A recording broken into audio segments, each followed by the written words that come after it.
Ako sa yan, isa akong ice cream vendor at may pangarap ako. Wala bang extra? Wala. Kaya tara, samahan nyo ako.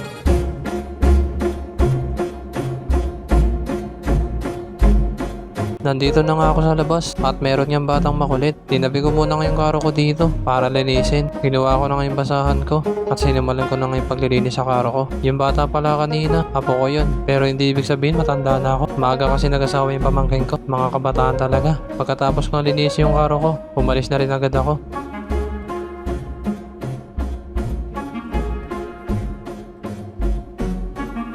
Nakalabas na nga ako ng iskinita namin at tumawid na nga ako at sobrang init nga ngayon. Kaya uminto muna ako dito sa gilid at kinuha ko yung payong ko. Pagkakuha ko nga sa payong ko, nilagay ko na sa karo ko. Sobrang init kasi ngayon at umalis na nga ako. Nandito na nga ako sa highway at habang naglalakad nga ako may tumawag sa akin. Kaya uminto muna ako at tinakalan ko nang bumili sa akin. Isang 10 pala yung binili at pagkatapos ko takalin yung ice cream niya, binigay ko na rin agad at umalis na nga ako.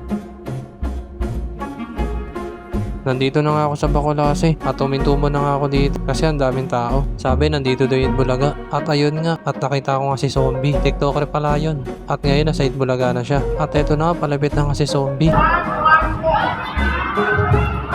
Lumapit na nga ako kasi akala ko lalapit si Zombie. Naghahanap lang pala siya ng number. Ayun na tayo nabunod ni Bossing na mananalo ng 5,000. Hindi na nga ako nagtagal, umalis na rin agad ako. Wala rin naman kasi bumibili. Nandito na nga ako sa Dangari at alas 3 na nga ng hapon at umulan nga ngayon. Huminto muna nga ako dito kasi may bumili. Nilipat ko na nga yung payong ko. Lumalakas na kasi yung ulan.